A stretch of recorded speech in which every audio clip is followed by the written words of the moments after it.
charla acá del Grupo de Interés Especial en Hematología y Oncología. Muchas gracias por su asistencia el día de hoy. Siendo las 5:15, vamos a dar comienzo a nuestra cátedra de paraclínicos, incluyendo frotis de sangre periférica, perfil de hemólisis y perfil ferrocinético. El día de hoy la charla está a cargo de Juan Sebastián Linares, que es el presidente de nuestro grupo de interés, Daniela Saiz, que es nuestra directora de investigación, y Laura Sofía Díaz, la cual es una de nuestros miembros de junta que también va a participar en la charla el día de hoy. Entonces, muchísimas gracias a todos por su asistencia, muchísimas gracias a los expositores por haber preparado esta charla y pueden empezar. Listo, muchísimas gracias, José. Bueno, para comenzar, queremos decirles que el propósito de esta presentación es que ustedes conozcan y se familiaricen con algunos de los paraclínicos más importantes que tenemos en hematología y que del mismo modo lo hagan para poder así, digamos, contribuir a que las presentaciones que tenemos posteriormente sean más amables y se puedan entender de mejor manera. Entonces, siendo así, continuamos con la siguiente diapositiva. Bueno, esta es la bibliografía que utilizamos para quien la quiera revisar a posteriori. Comenzamos hablando con frotis de sangre periférica. Vale la pena mencionar de una vez que el paraclínico por excelencia, como ustedes conocen en la hematología, es el hemograma. De tal modo, ninguno de estos paraclínicos deberíamos pedirlos sin antes pedir el hemograma, porque pues es el que nos da indicios de cuáles son, digamos, cuál es el paraclínico que más nos puede servir después del mismo. Bueno, entonces comenzamos con las características del frotis de sangre periférica. Hay que decir que es un examen muy económico que tiene utilidad tanto en niños como en adultos y tiene una muy alta sensibilidad para desórdenes hematológicos. Sin embargo, su especificidad es mucho menor porque los hallazgos que puede tener son muchos y son muy variados. Su utilidad va a estar determinada por si, digamos, dependiendo de las líneas. Entonces, por el lado de la línea roja, fundamentalmente nos va a servir para las anemias hemolíticas. Cuanto a la línea blanca, para detectar malignidades hematológicas y clasificarlas en una etapa inicial. Después de aquí requerirán una clasificación más específica.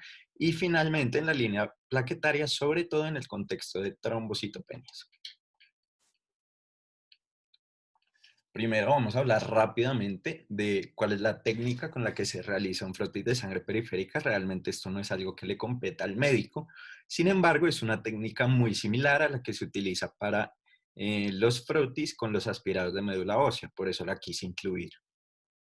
La idea es coger una gota de sangre y ponerla en un extremo de la placa, aproximar la lámina a unos 30 o 40 grados y, como ustedes pueden ver en la imagen que se ve en la mitad de la imagen de la izquierda, esperar a que la gota se esparza por toda la lámina. Una vez se esparza, ejecutamos un movimiento limpio en el que pues quede bien distribuida la sangre en la lámina portaobjetos. Después de esto, simplemente lo que se hace es fijar la muestra en metanol por unos 3 minutos y pasarla a la solución, a la tinción que vamos a utilizar para sangre. Recordemos que las tinciones que utilizamos para sangre son Giemsa Wright y lo que hacemos es dejarla en la solución por unos 10 minutos y posteriormente sacarla y retirar el exceso de tinte con agua destilada. Y ya queda la muestra lista para leerla. Entonces, la muestra va a quedar así y la idea es que tenga 3 zonas. Entonces va a tener una cabeza, que es la porción en donde se puso la gota inicialmente y es la porción más gruesa. Aquí los glóbulos rojos van a quedar apilados, entonces no es la mejor zona para leer. Sin embargo, es una buena zona en la que podemos encontrar parásitos, si es algo que estamos buscando específicamente, como en el caso de la babesia o de la malaria, y listo.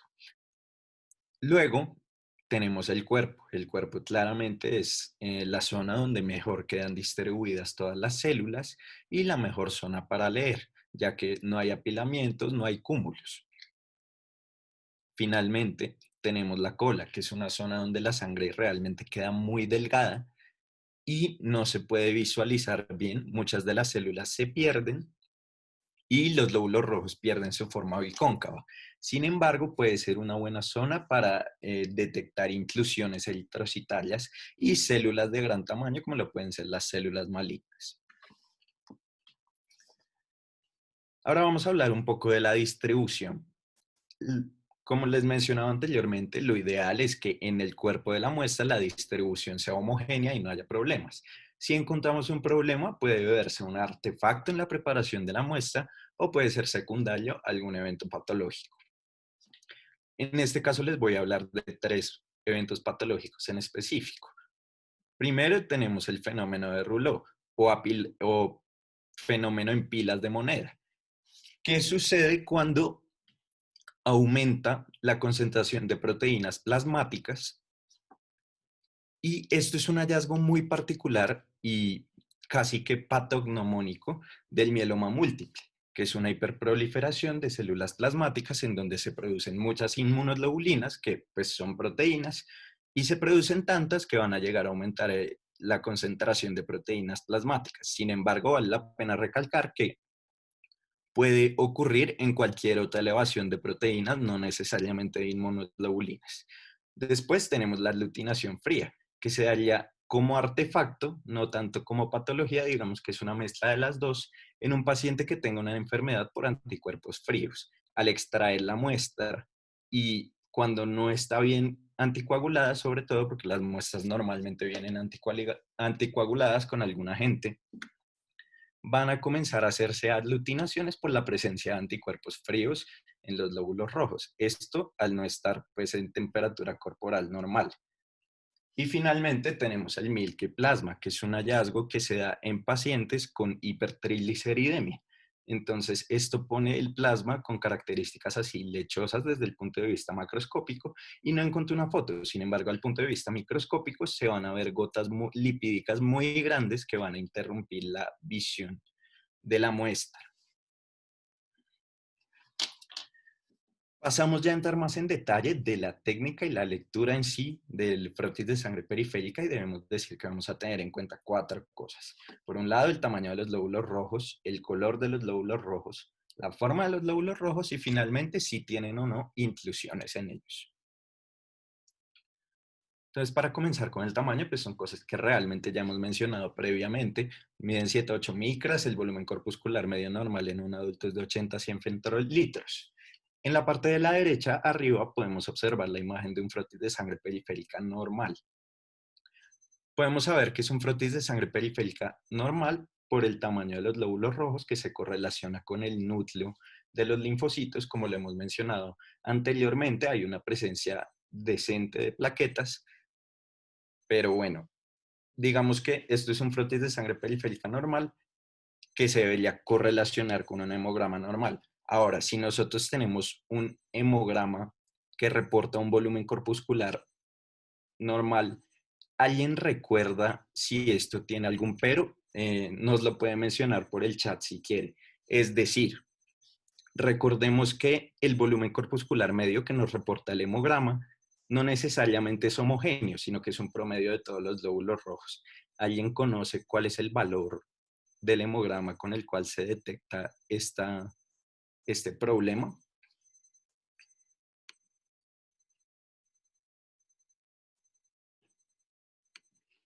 Ok, entonces en ese sentido recordemos que es el RDW o el ancho de distribución eritrocitario, que es un indicador de anisocitosis, que es algo que vamos a poder ver con mucha mayor claridad en un frotis de sangre periférica como el que tenemos abajo a la derecha, en el que vemos claramente diferencias entre los tamaños de los glóbulos rojos, unos más grandes, otros más pequeños, otros medianos.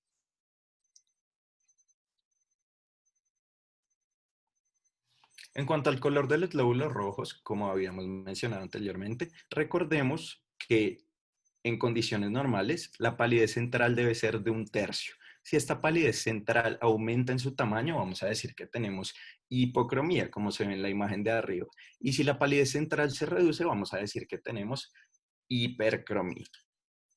El color del glóbulo rojo es directamente proporcional a la concentración de hemoglobina, es decir, entre más rojo esté, la concentración de hemoglobina es mayor. Vamos a continuar. Perfecto.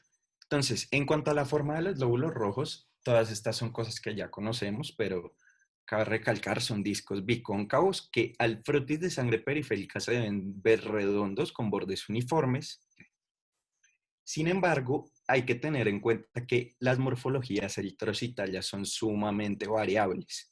Podemos encontrar distintas de 10 a 15 hasta 20 morfologías en un mismo frotis de sangre periférica. Cuando encontramos varias morfologías en uno mismo, llamamos esto poiquilocitosis, que es lo que pueden ver en la imagen de la derecha, en donde podemos encontrar algunos dacriocitos, otros dianocitos, células con punteado basófilo, entre otras.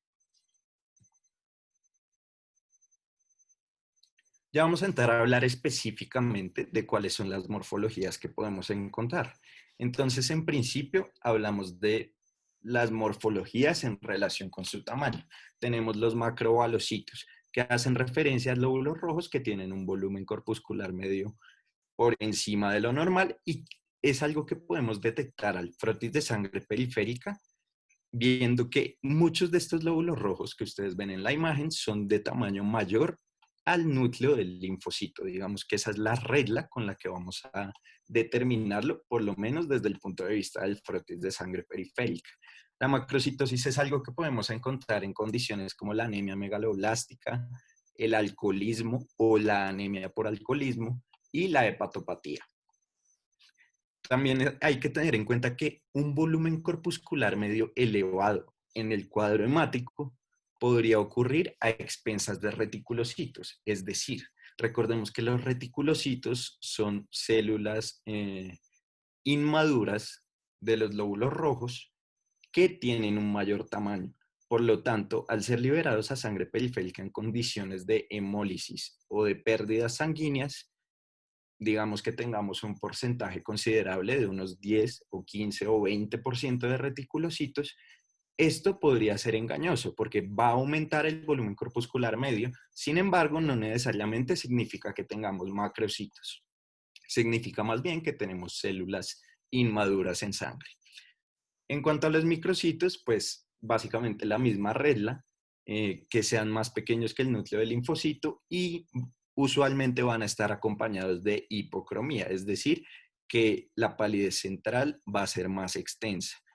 Esta condición se ve sobre todo en patologías como anemia ferropénica, anemia sideroblástica, talasemias y en anemias por enfermedad crónica o inflamatorias también se les conoce, pero de larga data, ya que si son recientemente instauradas van a tener un volumen corpuscular normal. En cuanto a los esferocitos, también es una condición que hemos mencionado previamente, pero lo que hay que decir de los esferocitos es que pueden aparecer en cualquier frotis de sangre periférica que presente hemólisis. Es un hallazgo muy indicativo de hemólisis. Sin embargo, son patognomónicos y sobre todo conocidos por ser la célula de la esferocitosis hereditaria, en la que hay una mutación en el gen de la anquirina, que es una proteína de membrana. Como pueden notar en los esferocitos, carecemos de una palidez central. Y esto se debe a que, como su nombre lo dice, son esferas y no discos bicóncavos. Y digamos que el hecho de ser un disco bicóncavo es lo que le confiere al glóbulo rojo la posibilidad de tener una palidez central. En cuanto a la eliptocitosis, son glóbulos rojos de morfología oval que pueden o no tener una palidez central. Y pues este sí es un hallazgo muy sugestivo de eliptocitosis hereditaria, aunque vale la pena recargar que la eliptocitosis y la esferocitosis se pueden sobreponer porque se ven afectadas en ambas proteínas de membrana que actúan en conjunto. Sin embargo, la proteína de membrana que está comprometida en el caso de la eliptocitosis es la espectrina. Y pues en ambos casos, tanto en esferocitosis como en eliptocitosis, al verse comprometida la forma y la integridad de la membrana plasmática, también van a volverse células muy susceptibles a la hemólisis con cualquier tipo de trauma.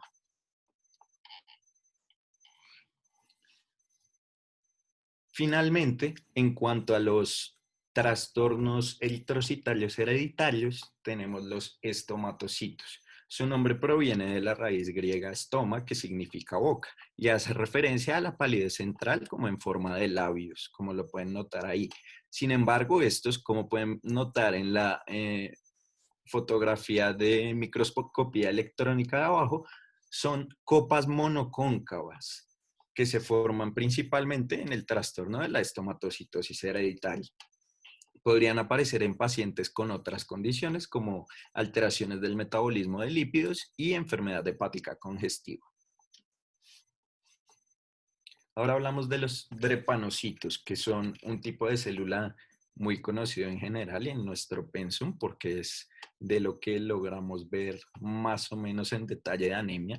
Entonces son glóbulos rojos en forma de hoz, de donde proviene su nombre de falciforme, y corresponden a una enfermedad hereditaria autosómica dominante, en la cual hay una mutación sin sentido en la globina beta, específicamente en su posición 6, que va a causar que el glóbulo rojo no pueda tener una hemoglobina normal, sino que tenga una hemoglobina S, que es una hemoglobina muy predispuesta a polimerizarse en condiciones de hipoxia, cambiando constantemente la forma del glóbulo rojo y por ende manteniendo a la membrana en un constante cambio que la va a debilitar y va a generar un descenso en su vida media.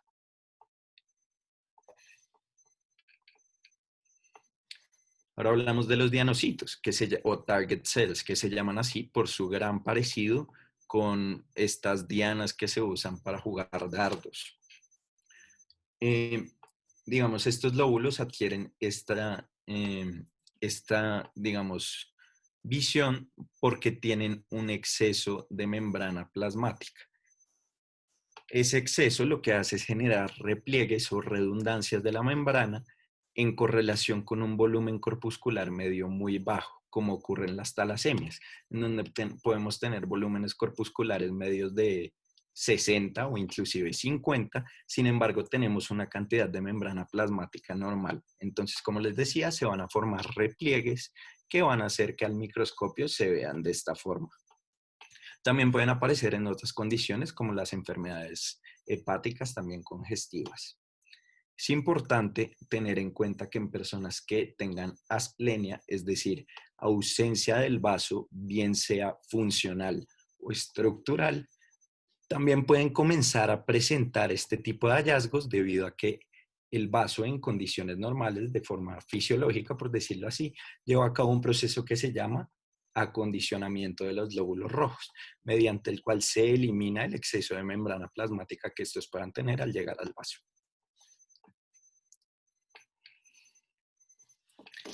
El siguiente es un hallazgo muy importante y son los glóbulos rojos fragmentados, conocidos en nuestra literatura sobre todo como esquistocitos, que son células como en media luna, pero que claramente se puede evidenciar que han pasado por un trauma, están fragmentados, y esto se da de forma secundaria a una lisis intravascular por pérdida del flujo laminar y posterior trauma. Entonces son muchas las condiciones que nos pueden causar este hallazgo, desde una prótesis valvular en un paciente con una valvulopatía, hasta ya patologías que pueden amenazar la vida, como la púrpura trombocitopénica trombótica, el síndrome hemolítico urémico, la coagulación intravascular diseminada y el síndrome HELP en la mujer embarazada. Entonces, para que tengan en cuenta y de entrada, este es un hallazgo que, por supuesto, al estar en un número relevante, digamos que no por tener un esquistocito ya corre peligro de la vida de la persona, pero si vemos varios esquistocitos en el frotis de sangre periférica, posiblemente esté cursando con una patología que amenace su vida. En la imagen de abajo vemos un frotis de sangre periférica correspondiente a hemólisis. Entonces podemos encontrar varios tipos de esquistocitos. El que está señalado con una flecha larga se llama un esquistocito en casco de combate. El que está señalado con la punta de la flecha es un casco de bicicleta. Y el que está a la derecha, señalado con la flecha más pequeña, es un casco que denominan de fútbol americano. Como les decía, este es un frotis de hemólisis.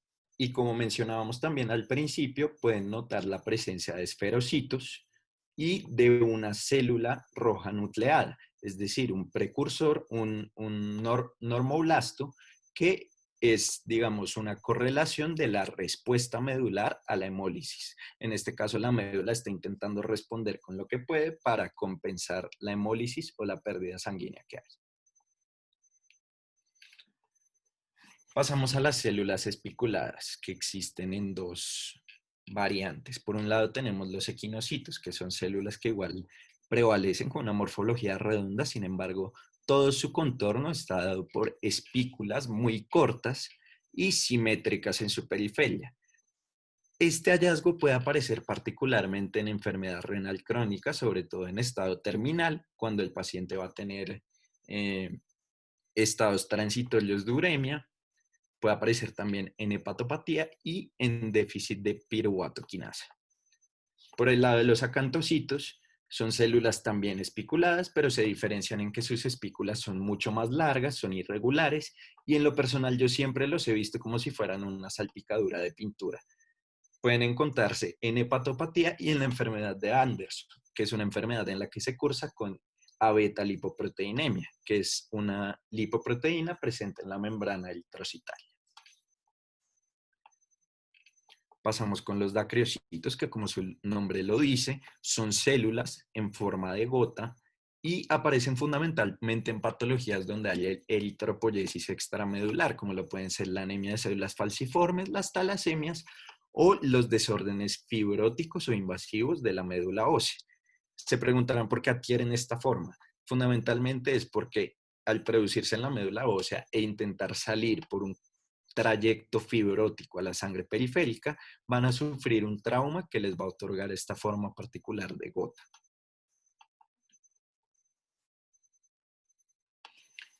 Ahora hablamos de los eritrocitos en fantasma, que es realmente un hallazgo muy particular, muy extraño. En la imagen los pueden ver señalados con las flechas negras. Realmente se ven muy tenues y esto se debe a que son glóbulos rojos de los cuales ya solo queda su membrana porque han perdido toda la hemoglobina que tenían contenida en su interior. Este hallazgo nunca es normal y suele deberse a infecciones bacterianas, sobre todo por bacterias muy particulares que generan una infección fulminante como lo son el Clostridium perfringens. Listo. Ahora ya hablamos un poco de todas las morfologías posibles. Ahora la idea es hablar del cuarto punto que teníamos, que son las inclusiones citoplasmáticas, comenzando por los reticulocitos.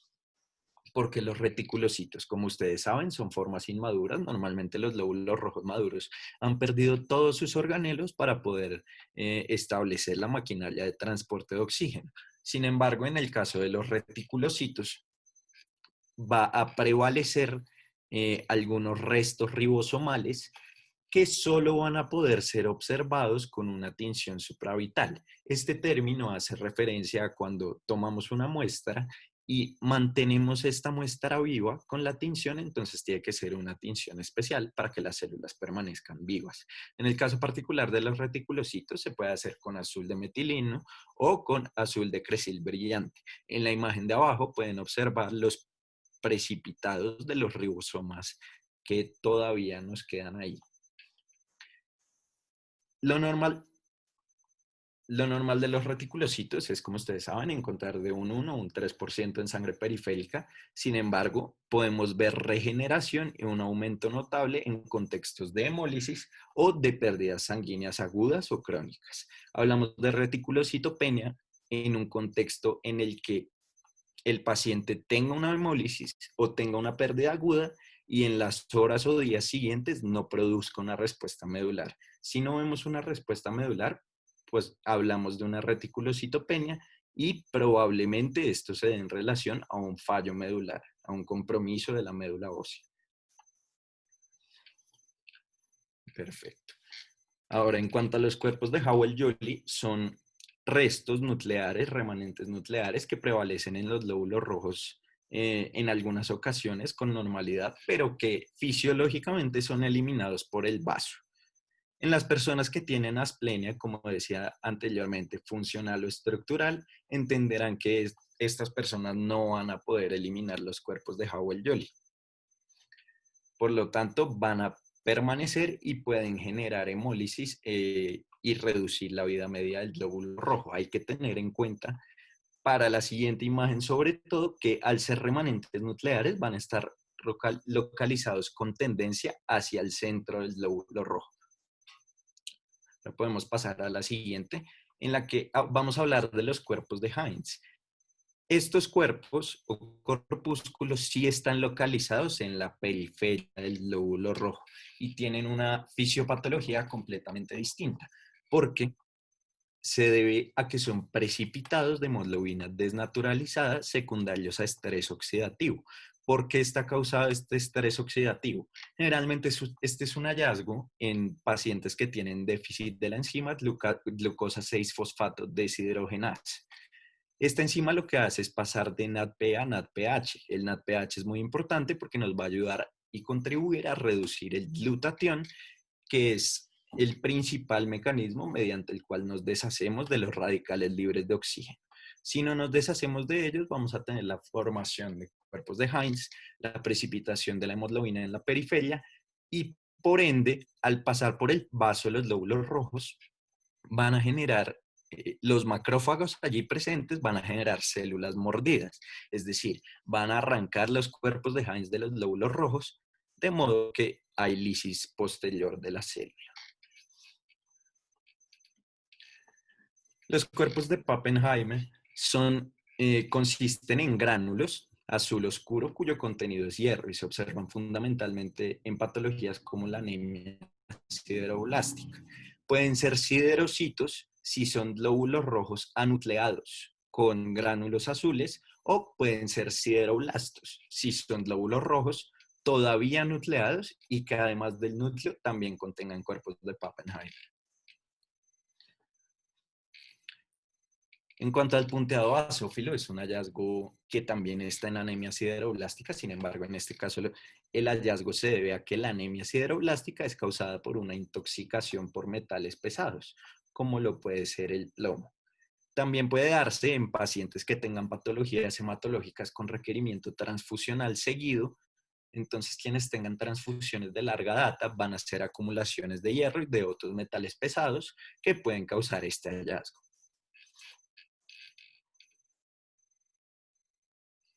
Pasamos a la evaluación de los glóbulos blancos. Realmente esta imagen es normal. Pueden encontrar un neutrófilo, un basófilo, con sus gránulos todos basófilos que tapan el núcleo bilobulado. Igualmente un eosinófilo con sus gránulos que tienden al color naranja o rosado, como lo dice su nombre. Hay un linfocito y, como lo ven, hay una buena relación entre el núcleo del linfocito y los glóbulos rojos, al igual que con sus paredes centrales. Continuamos. Entonces, para recordar cuál es el camino de los precursores de los neutrófilos, primero tenemos un mieloblasto que pasa por mielocito, metamielocito, la banda y los polimorfonucleares, que son ya los neutrófilos. Es importante mencionar que como hallazgos en sangre periférica, lo único que va a ser normal de encontrar en condiciones fisiológicas son polimorfonucleares y bandas. Puede haber un aumento en el porcentaje de bandas o bandemia, lo que se conoce como un desplazamiento a la izquierda de la curva, en casos de infecciones, donde se necesitan más glóbulos blancos para combatir la infección. Asimismo, pero de manera muy excepcional, se pueden encontrar metamielocitos y mielocitos en condiciones como el embarazo, infecciones y las reacciones leucemoides, que hacen referencia a leucocitosis por encima de 50.000, que no necesariamente están en relación con una leucemia. Por favor, tengan en cuenta, y para la vida, el hallazgo de un blasto en sangre periférica nunca será algo normal y merecerá de ampliar los estudios del paciente. Cuanto a los neutrófilos, en esta parte de glóbulos blancos vamos a hablar específicamente de hallazgos positivos. En cuanto a los glóbulos blancos, vamos a encontrar que los neutrófilos pueden estar hipersegmentados o hiposegmentados. En casos de anemia megaloblástica, donde va a haber macrocitos, como lo mencionamos anteriormente, este no es el hallazgo más importante, sino que el hallazgo más importante va a ser la presencia de neutrófilos hipersegmentados, lo que se debe al déficit que hay en vitamina B12 o en vitamina B9.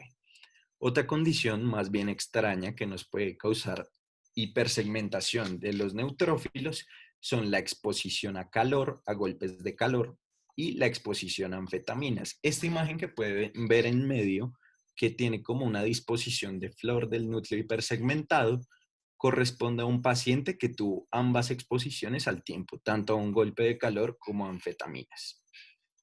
Esto por el lado de los hipersegmentados. Si hablamos de los hiposegmentados, específicamente hay una patología que se llama anomalía de Pelger-Hewitt, que es una enfermedad hereditaria autosómica dominante en la que los neutrófilos van a estar bilobulados y unidos por un pequeño fragmento de lámina nuclear.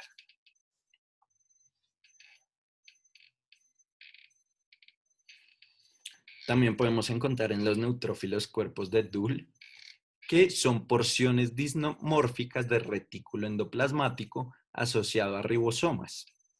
Si pueden ver en la imagen, se ven como de un contenido azul grisáceo y va a aparecer sobre todo en pacientes sépticos con una sepsis franca realmente instaurada o en pacientes quemados. Igualmente podemos tener hallazgo de granulaciones tóxicas, que son estos gránulos tóxicos azules similares a los cuerpos de Doble en la periferia de los lóbulos rojos, que pueden aparecer en contexto de cualquier tipo de intoxicación, pueden ser diferentes agentes. Los linfocitos, en este caso vemos imágenes de linfocitos normales. A la izquierda tenemos linfocitos completamente normales, su correlación entre el núcleo y los glóbulos rojos, un núcleo muy basófilo con un citoplasma azul oscuro de fondo. Vale la pena aclarar que este linfocito que ven a la derecha, aunque se ve algo raro o particular, es un linfocito normal y es un gran linfocito granular. Estos conforman el 10 a 15% de las células mononucleares, tienen un gran citoplasma, un núcleo oval y presentan gránulos azurófilos. Entonces, este no es un hallazgo patológico para tenerlo en cuenta, aunque no se vea usualmente. Finalmente, y para concluir, hablamos de las plaquetas, que son producto de la fragmentación del megacariocito. Se dice como regla general que en un campo de 100X se deben observar 7 plaquetas. De lo contrario, probablemente estemos cursando con una trombocitopenia.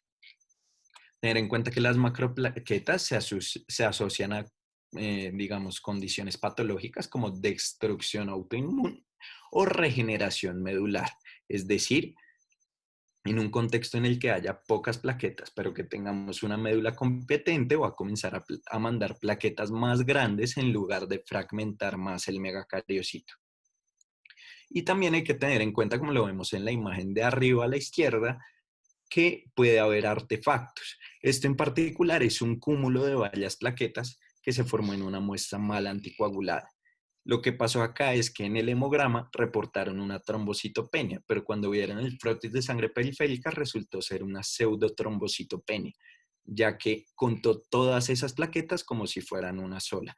Esto se debe a que las plaquetas se adherieron entre sí y formaron cúmulos, que la máquina del hemograma tomó como si fueran una sola.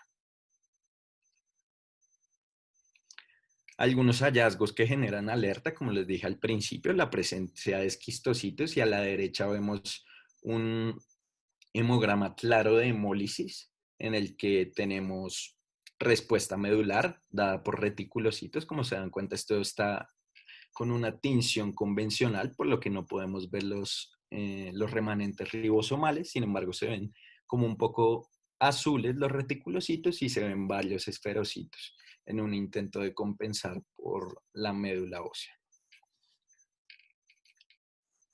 Lo que ven acá es un frotis de sangre periférica de una reacción leucoeritroblástica, es decir, se están produciendo tanto glóbulos rojos inmaduros que están saliendo a sangre periférica, como se puede ver con la célula roja nucleada que se ve abajo. Hay dacriocitos que nos hablan de una mala respuesta medular o de una mala salud medular, y hay formas inmaduras de glóbulos blancos, como lo son los mielocitos. Finalmente, en esta imagen hay otros hallazgos que hemos visto previamente, en particular el de los blastos, que son las dos imágenes que vemos a la izquierda. La imagen de arriba son unos blastos convencionales, sin embargo, la imagen de abajo es un blasto que además se acompaña de bastones de Auer, un hallazgo patognomónico de leucemia mieloide aguda. A la derecha, en la parte de arriba, vemos una mancha de Gompertz que corresponde y es patognomónica de una leucemia linfocítica crónica. En la parte de abajo también pueden ver un núcleo lobulado. Sin embargo, este es un núcleo lobulado no de un neutrófilo, sino de un linfocito.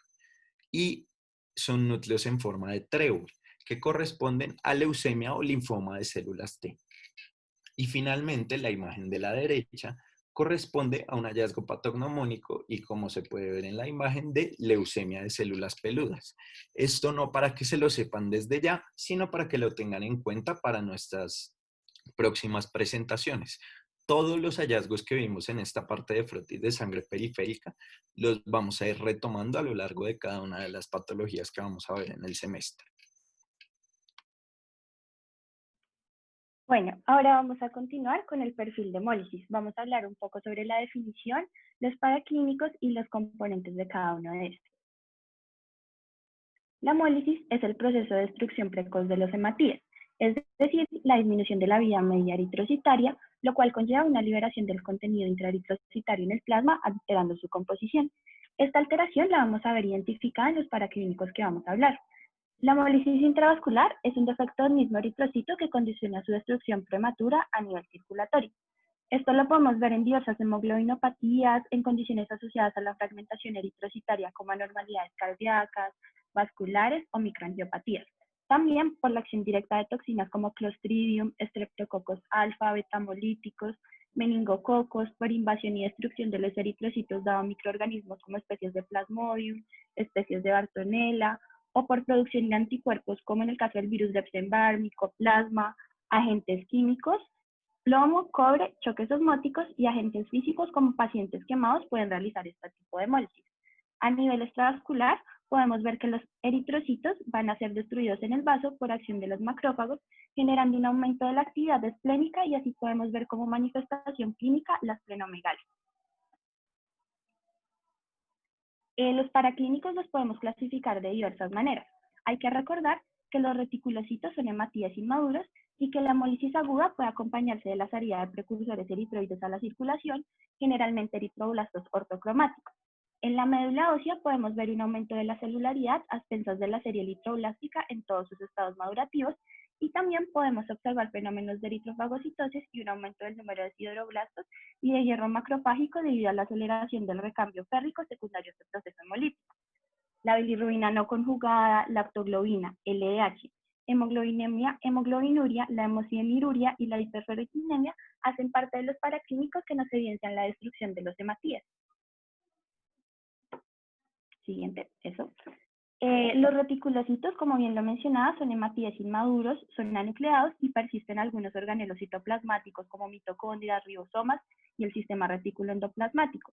Su tamaño va a ser superior al de un hematía adulto y los reticulocitos abandonan la médula ósea y finalizarán su proceso de maduración en sangre periférica, donde persisten alrededor de 24 horas normalmente. Su porcentaje normal varía entre 1 a 2. Y hay que tener en cuenta que cuando su recuento está alto, implica una producción acelerada de los glóbulos rojos en la médula ósea, lo cual puede ser sugestivo en un proceso hemolítico, pero no podemos descartar otros procesos como sangrados, reposiciones de nutrientes en el caso de vitamina B12, ácido fólico, hierro o la administración de eritropoyetina.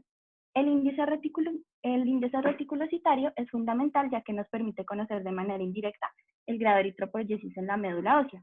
¿Cómo vamos a sacar este? Entonces vamos a coger los reticulocitos del paciente, lo vamos a multiplicar por el hematocrito del mismo y este hematocrito lo vamos a dividir sobre el hematocrito teórico que en todos los casos va a ser 45%. El resultado de esto lo vamos a dividir sobre la fracción de corrección de desplazamiento, que esta va a depender del hematocrito del paciente, es decir, de 1.5 para valores de hematocrito entre 35 al 25, 2 para valores de hematocrito entre 25 a 15 y 2.5 para cifras inferiores o iguales al 15%. De esta forma, y una vez calculado el INR, si es superior a 2.5, nos está implicando un proceso regenerativo, y si es menor a 2.5, es un proceso arregenerativo.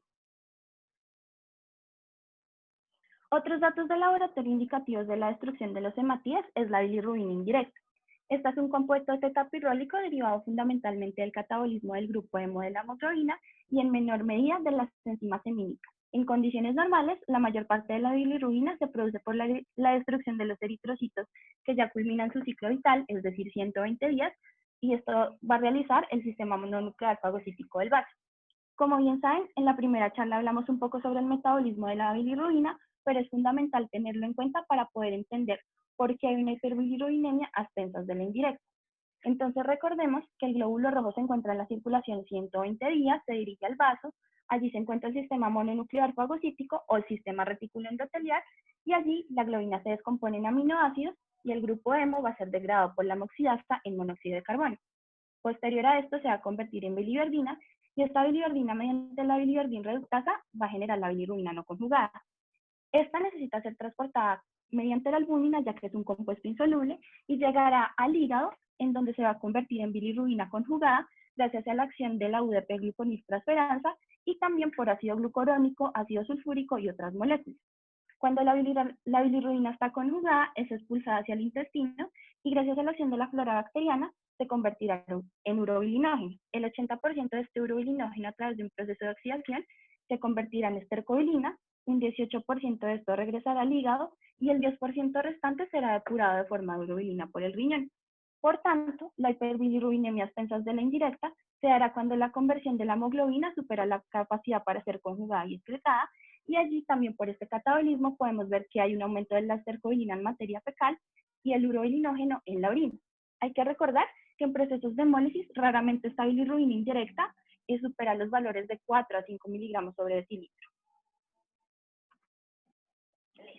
La aptoglobina es una proteína sintetizada en el hígado y está formada por un par de cadenas alfa y un par de cadenas beta.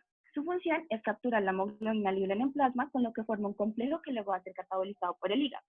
Entonces, tras un proceso de hemólisis, la hemoglobina libre se disocia rápidamente en los dímeros de las cadenas alfa y beta, y las cadenas alfa de la hemoglobina se unen activamente a las cadenas beta de la aptoglobina en el plasma, y allí se forma un complejo que se va a diferenciar de la hemoglobina libre por la separación cromatográfica en columnas o por su migración alterada hacia la posición alfa-2 en la electroforesis. ¿Qué pasa? Cuando existe un proceso de hemólisis, aumenta la hemoglobina libre y se disminuye la concentración de la aptoglobina en la sangre por un aumento de la unión a esta y por su catabolismo a nivel hepático. Sin embargo, hay que tener en cuenta que también puede estar disminuida en diversas situaciones como trauma abdominal, anemia megaloblástica, insuficiencia hepática, aptoglobinemia congénita, y al ser un reactante de fase aguda puede estar normal o aumentada en procesos inflamatorios y neoplasia. La LDH o lactato deshidrogenasa es una proteína enzimática que se encuentra en diversos tejidos, la mayor parte de ellos en el corazón, hígado, riñones, los músculos, los glóbulos rojos, el cerebro y los pulmones. Pertenece al grupo de las oxidorreductasas y es la responsable de la reducción del piruvato al lactato. En un proceso hemolítico, la actividad de LDH aumenta ya que hay liberación de la enzima desde el mismo hematíe. Sin embargo, no es un parámetro específico para hemólisis, ya que la podemos ver elevada en diversas situaciones. A nivel hematológico la podemos ver en actividad osteoblástica, en daño y necrosis celular, proliferación neoplásica, en síndromes mieloproliferativos tanto agudos como crónicos, en linfomas, entre otras cosas. Finalmente, otros datos de laboratorio que son indicativos de la destrucción de las hematíes son la hemoglobinemia y hemoglobinuria. Estas dos son datos característicos de hemólisis intravascular. La hemoglobinemia puede percibirse a simple vista por el color rojo del plasma cuando la concentración de la hemoglobina supera los 50 miligramos sobre decilitro, cantidad que corresponde más o menos a una hemólisis intravascular de 0.5% de los hematíes circulantes. La hemoglobinuria es el color de la orina rojo, que puede variar desde un rosa pálido hasta un rojo intenso, y esta se puede detectar con tiras reactivas que se basan en la prueba de densitometría y se distingue de la hematuria porque faltan hematíes en el examen del sedimento urinario. La hemosideurinuria es la presencia de gránulos de hemosiderina en las células de descamación del túbulo renal. Esta es indicativa de un episodio reciente de hemoglobinuria y se pone en manifiesto mediante la tinción de Pearl en el sedimento urinario. Finalmente, la hiperferritinemia se da en las anemias hemolíticas crónicas, sobre todo las que son de origen congénito y en donde se produce una acumulación patológica de hierro que está marcada, y esta más que todo cursa con una eritropoyesis ineficaz, como en el caso de las talasemias. La acumulación del hierro se manifiesta por un aumento en la concentración sérica de ferritina y por la disminución de la saturación de transferrina. Ya más adelante les irán hablando de estos paraclínicos. Bueno, ahora vamos a hablar del perfil ferrocinético. El perfil ferrocinético es el término con el que comúnmente se conoce al conjunto de exámenes de laboratorio que nos va a ayudar a evaluar el estado de las reservas de hierro en el cuerpo y que va a incluir la medición de diferentes parámetros sanguíneos como son la ferritina sérica, el hierro sérico, la capacidad total de unión al hierro, que también se conoce como TIBC por sus siglas en inglés, la saturación de transferrina y en algunos casos específicos la del receptor soluble de transferrina. Antes de hablar individualmente de cada uno de estos parámetros, voy a hablarles del hierro. El hierro es un elemento muy importante debido a su participación en distintos procesos metabólicos que son necesarios para el mantenimiento y el crecimiento de los organismos, como lo es la síntesis del grupo hemo para garantizar la actividad de proteínas como la hemoglobina, la mioglobina y también de enzimas como los citocromos. Tenemos que recordar que el hierro es un elemento altamente reactivo, por lo que va a actuar en una serie de reacciones químicas que van a dar como resultado la generación de radicales libres de oxígeno, y estos a su vez van a causar injuria tisular y daño al ADN.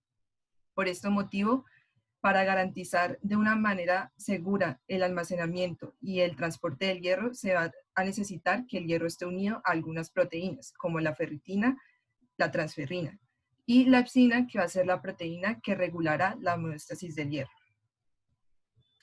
La cantidad total de hierro en el cuerpo va a variar entre los hombres y las mujeres. Para los hombres es de 50 a 55 miligramos por kilo y en las mujeres de 30 a 35 miligramos por kilo. De esta cantidad total, el 67% va a estar en forma de hemoglobina, el 27% en forma de hierro almacenado, ya sea como ferritina o como hemosiderina, tanto en los hepatocitos como en los macrófagos del sistema reticuloendotelial. También va a estar en los músculos en forma de mioglobina en un porcentaje de 3.5%. Y finalmente va a estar en forma de hierro unido a la transferrina en un porcentaje de 0.08%. Para comenzar hablando del ciclo del hierro, tenemos que saber que hay dos formas de obtener el hierro. La primera es a través de la absorción del hierro que proviene de la dieta, y la segunda del reciclaje de los glóbulos rojos senescentes, es decir, aquellos que ya cumplieron con su vida funcional por parte de los macrófagos del sistema reticuloendotelial. Este último proceso es el que nos va a proveer el 90% del requerimiento total del hierro para funciones tan importantes como lo es la eritropoyesis. La absorción del hierro se va a dar cuando el hierro en su forma férrica pasa a su forma ferrosa, gracias a unas enzimas que se van a encontrar en la superficie de las microvellosidades del enterocito. Una vez este se encuentra en su forma ferrosa, va a ingresar al enterocito a través del transportador de membrana DMT1. Una parte de ese hierro se va a almacenar en forma de ferritina y otra va a salir del enterocito por su porción vasolateral a través de la ferroportina, y ahí va a ser nuevamente oxidado a su estado férrico por enzimas como la efaestina y la ceruloplasmina. Cuando el hierro se encuentra ya libre en el plasma en forma férrica, se va a poder unir a la transferrina, que es un glucopéptido que va a tener dos sitios de unión activo al hierro, y lo va a transportar hacia las células que tengan receptores de membrana de la transferrina, que van a presentarse en mayor cantidad en los precursores eritroides de la médula ósea. Una vez llega a la membrana, se une el complejo del hierro y la transferrina a su respectivo receptor, y a través de un proceso de endocitosis ingresa el hierro dentro de la célula y va a tener dos destinos. Uno es irse a la mitocondria para la síntesis del grupo hemo y la otra hacia el almacenamiento. La regulación de la cantidad de hierro que se va a almacenar va a depender del requerimiento del cuerpo y también de las cantidades de hierro que hay dentro de la célula, siendo este así el hierro se va a almacenar en forma de ferritina, que es la proteína principal de almacenamiento de hierro y es un complejo proteico hidrosoluble que está conformado por una envoltura proteica de 24 subunidades que va a tener un núcleo donde se va a unir el hierro en su forma férrica. Su síntesis va a estar regulada por las proteínas reguladoras de hierro IRP1 e IRP2. Por otro lado, la hemosiderina, a diferencia de la ferritina, es un complejo proteico no soluble y que va a resultar de la degradación lisosomal de la ferritina y que a diferencia, pues con respecto a la ferritina, va a albergar menores cantidades de hierro en condiciones fisiológicas. Pero cuando nos encontramos con una sobrecarga de hierro, esta relación se va a invertir. Aquí vamos a observar cómo es que se regula la síntesis de la ferritina y del receptor de la transferrina gracias a las proteínas IRP. En la parte de la izquierda vamos a observar que cuando hay bajas cantidades de hierro dentro de la célula, estas proteínas IRP se van a adherir al extremo de la secuencia de nucleótidos que va a codificar para la ferritina, haciendo que se suprima o se inhiba la síntesis de la ferritina.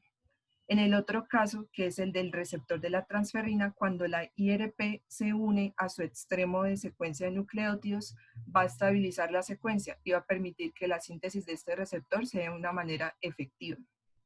En la situación contraria, que es lo que observan en el lado de la derecha, es decir, cuando hay altas cantidades de hierro, la IRP no se va a poder unir a la secuencia de nucleótidos debido a que va a ser degradada.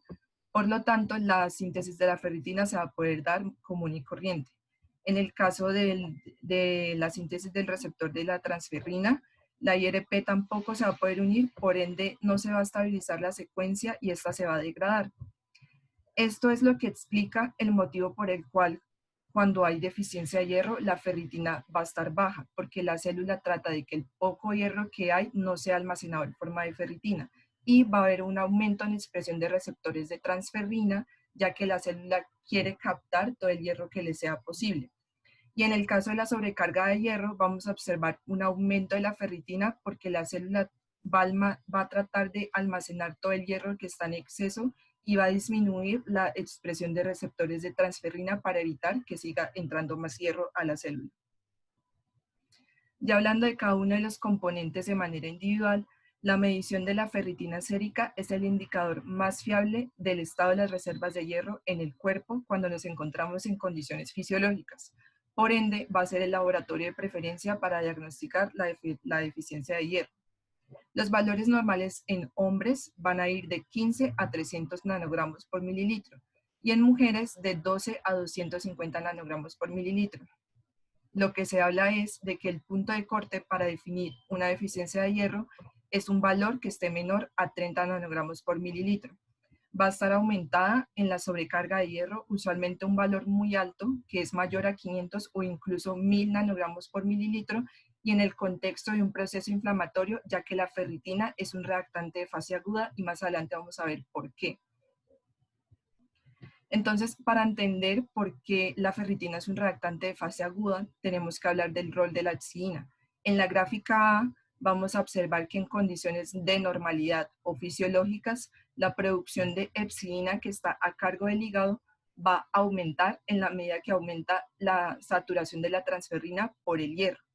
Y la epsilina va a actuar uniéndose a la ferroportina, tanto de los macrófagos como de los hepatocitos y también en los enterocitos del duodeno.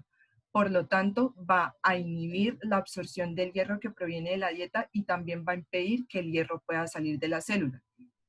En la gráfica B observamos que cuando tenemos un proceso inflamatorio se van a producir citoquinas proinflamatorias. En este caso, principalmente la interleuquina 6. Esta va a aumentar la síntesis de la epsilina, también la de la ferritina y va también a inhibir la síntesis de transferrina.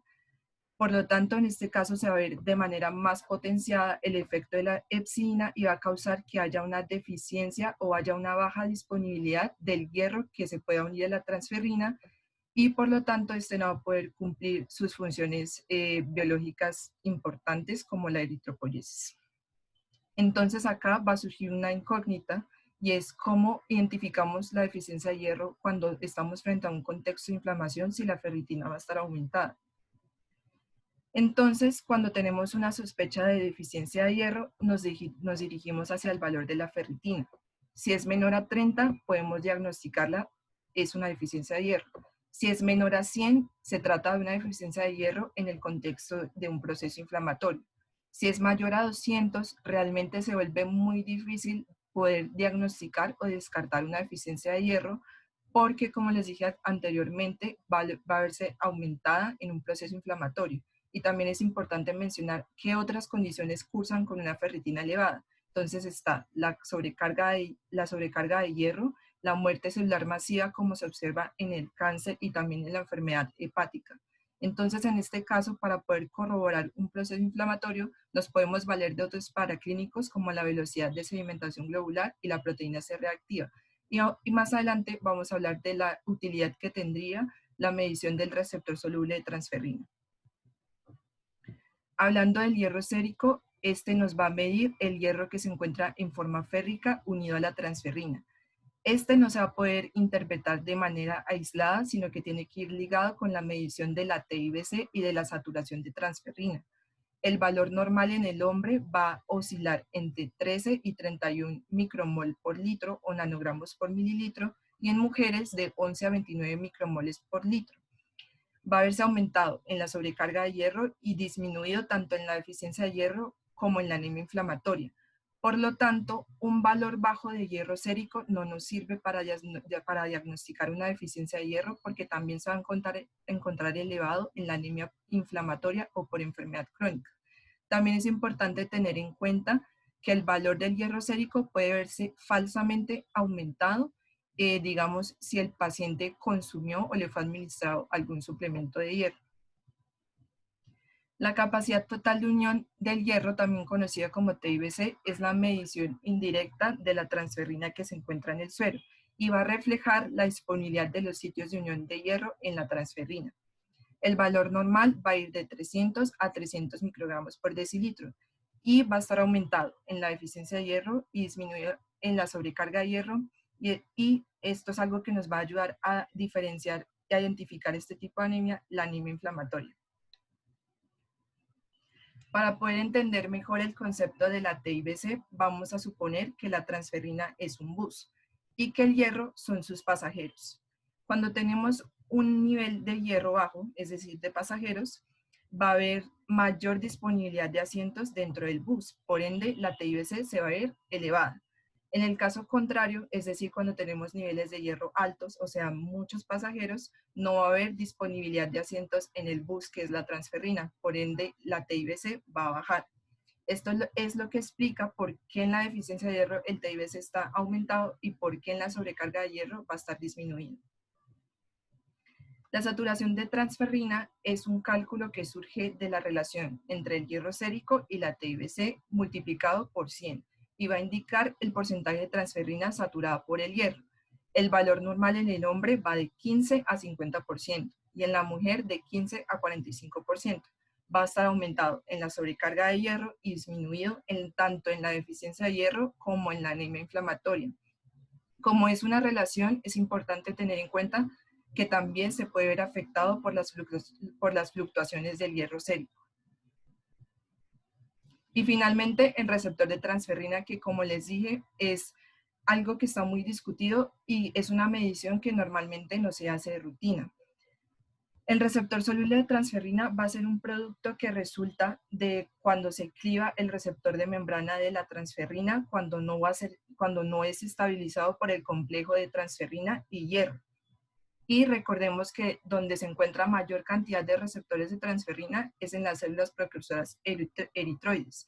Por lo tanto, esta medición puede ser un muy buen indicador de la actividad eritropoyética. En cuanto a los valores normales, varía mucho entre los diferentes laboratorios y no hay una estandarización de los mismos. Por lo tanto, va a estar aumentado en la deficiencia de hierro, en la eritropoyesis inefectiva y en la hiperplasia eritroide, y disminuido en la aplasia medular y en la sobrecarga de hierro. Normalmente la medición de este valor va a estar destinado cuando es necesario diferenciar entre una anemia por enfermedad crónica pura versus una anemia por enfermedad crónica que cursa con una deficiencia de hierro concomitante. Para entender mejor la utilidad de este valor, vamos a analizar este algoritmo. Entonces, si tenemos una ferritina baja, menor a 30, podemos diagnosticar la deficiencia de hierro. Si no, nos dirigimos al valor de la saturación de la transferrina. Si es bajo, confirmamos deficiencia de hierro. Si no, y realmente la sospecha clínica de una deficiencia de hierro es muy alta y también lo corroboran otros paraclínicos, nos vamos a dirigir a la medición del receptor de la transferrina, que en este caso puede resultar muy útil porque va a estar aumentado en la deficiencia de hierro y normal en la anemia por enfermedad crónica. Y ahora, para poder aplicar cada uno de los valores del perfil ferrocinético, vamos a observar que en la anemia ferropénica va a haber una disminución del hierro sérico, de la ferritina sérica, como les dije anteriormente, menor a 30 nanogramos por mililitro.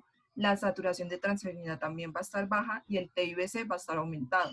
En la anemia inflamatoria, a diferencia de la anemia ferropénica, vamos a ver una ferritina aumentada, mayor a 200 nanogramos por mililitro, una saturación de transferrina que también va a estar baja y un TIBC disminuido.